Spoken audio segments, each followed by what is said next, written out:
सूरज अपनी तपिश धीरे धीरे खो रहा था, लेकिन आरव के ऑफिस की बड़ी खिड़की से आती सुनहरी किरणें कमरे को हल्का सा चमका रही थीं। बाहर शहर की ट्रैफिक का शोर, हॉर्न की आवाजें और लोगों की भागदौड़ सब अपनी जगह थे, लेकिन आरव के केबिन के अंदर एक अजीब सी खामोशी थी, जैसे वक्त ठहर गया हो, जैसे हवा भी अपनी चाल धीमी कर चुकी हो। उसी समय ऑफिस की लॉबी में रिया धीरे धीरे कदम रख रही थी। उसके हाथ में एक छोटा सा गिफ्ट पैक था, सुनहरे कागज में लिपटा, ऊपर लाल रिबन बंधा हुआ। लेकिन उस गिफ्ट से ज्यादा कीमती था उसका इरादा। उसके दिल की धड़कनें तेज थीं, हथेलियां पसीने से नम, और आंखों में बस एक ही ख्वाब, आज सब कह दूंगी। गहरी सांस लेकर उसने आरव के केबिन के सामने आकर दरवाजा खटखटाया। अंदर से एक मुलायम सी आवाज आई, कम इन। रिया के होंठों पर हल्की सी मुस्कान आई, लेकिन दिल के अंदर तूफान अब भी चल रहा था। वो अंदर दाखिल हुई। आरव अपने लैपटॉप पर टाइप कर रहा था, लेकिन रिया को देखते ही उसकी आंखों में एक नरम सा भाव आया। रिया ने गिफ्ट को कसकर पकड़ा हुआ था, जैसे उसमें सिर्फ तोहफा नहीं, बल्कि उसका पूरा दिल बंद था। आरव, मैं आपसे कुछ कहना चाहती हूँ। उसकी आवाज हल्की सी कांप रही थी। आरव ने कुर्सी से थोड़ा आगे झुकते हुए कहा, हाँ, कहो ना। रिया ने एक गहरी सांस ली, फिर गिफ्ट टेबल पर रख दिया। अगले ही पल उसने आगे बढ़कर आरव का हाथ थाम लिया। उसकी उंगलियों की हल्की सी कांप उसकी बेचैनी साफ बयां कर रही थी। मैं आपको बहुत पसंद करती हूँ, शायद प्यार करने लगी हूँ। आरव के चेहरे पर पहले हल्की सी हैरानी आई, फिर होंठों पर मुस्कान तैर गई। रिया, ये सुनकर अच्छा लगा, और सच कहूँ तो मैं भी तुम्हें पसंद करता हूँ। बस इतना सुनना था कि रिया की आंखों में चमक भर आई। उसने बिना सोचे समझे झट से आरव को अपनी बाहों में भर लिया। कुछ पल की झिझक के बाद आरव ने भी उसे गले लगा लिया। दोनों के बीच एक अनकहा सुकून, एक अनजाना सा वादा था, जैसे ये पल सिर्फ उनका हो। लेकिन ये सुखद क्षण ज्यादा देर टिक नहीं पाया। अचानक ऑफिस का दरवाजा खुला। वहां खड़ी थी काव्या। उसके हाथ में एक फाइल थी, जो झटके में जमीन पर गिर गई। फाइल के पन्ने हवा में उड़ते हुए चारों तरफ फैल गए, लेकिन काव्या की आंखें तो सामने के नजारे पर जमी थीं।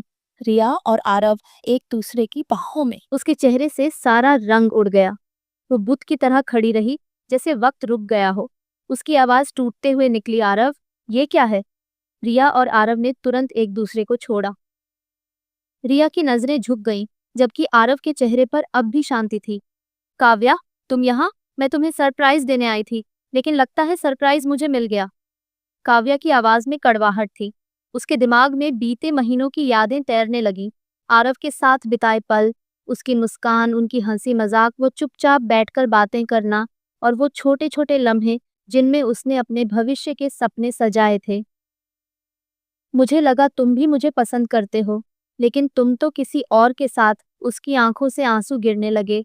रिया ने जल्दी से कहा, दी, प्लीज मेरी बात सुनो। ये वैसा नहीं है जैसा तुम सोच रही हो। काव्या ने घूरते हुए कहा। वैसा नहीं तो फिर क्या है? रिया, तुम और आरव। रिया चुप हो गई। आरव ने धीमे से कहा, काव्य, सच ये है कि मैं रिया को पसंद करता हूँ, और मुझे नहीं पता था कि तुम। काव्या की आंखों में दर्द और गुस्से का अजीब सा मिश्रण था। तुम्हें नहीं पता था, या तुमने कभी जानने की कोशिश ही नहीं की? कमरे में एक भारी सन्नाटा छा गया। काव्या ने कुछ कदम पीछे हटाए। मुझे लगा हम एक दूसरे को समझते हैं, लेकिन शायद मैं सिर्फ तुम्हारे लिए एक दोस्त थी। रिया ने आगे बढ़कर उसका हाथ पकड़ना चाहा। दी, प्लीज। काव्या ने हाथ झटक दिया। अब याद आया कि मैं तुम्हारी बहन हूँ, और तुम मेरी पीठ पीछे मेरे ही पसंद के इंसान को। उसकी आवाज टूट गई। आरव ने हैरानी से कहा, तुम दोनों बहनें हो? रिया ने सिर झुकाकर कहा, हाँ, और अब शायद सब बर्बाद हो गया है। काव्या ने कुछ नहीं कहा। वो बस आंसू पोंछते हुए बाहर निकल गई। ऑफिस की लॉबी में लोग उसकी तरफ देखने लगे, लेकिन वो किसी को नहीं देख रही थी। बाहर बारिश शुरू हो चुकी थी। उसकी आंखों से गिरते आंसू बारिश की बूंदों में मिल गए। रात का समय था। हवेली के आंगन में सन्नाटा पसरा था। काव्या अपने कमरे में बैठी थी, बाल बिखरे हुए, चेहरा सूना। मेज पर बचपन की एक फोटो पड़ी थी, जिसमें वो और रिया हंसते हुए दिख रही थीं। उसने फोटो उठाई, उसे देखा और बुदबुदाई, तू मेरी सबसे बड़ी दोस्त थी रिया, और तूने ही उसके हाथ कांपने लगे, फोटो के किनारे मुड़ गए। तभी दरवाजा धीरे से खुला और रिया अंदर आई। दी, प्लीज एक बार मेरी बात सुन लो। काव्या ने उसकी तरफ देखा, लेकिन आंखों में ठंडा दर्द था। मैंने जानबूझकर ऐसा नहीं किया। दी, मुझे नहीं पता था कि तुम। बस, अब और कुछ मत कहो।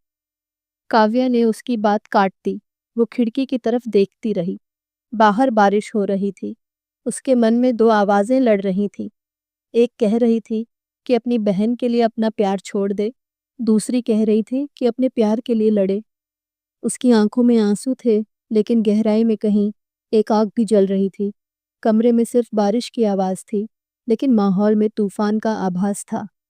आगे क्या होगा जानने के लिए सब्सक्राइब कर लीजिए।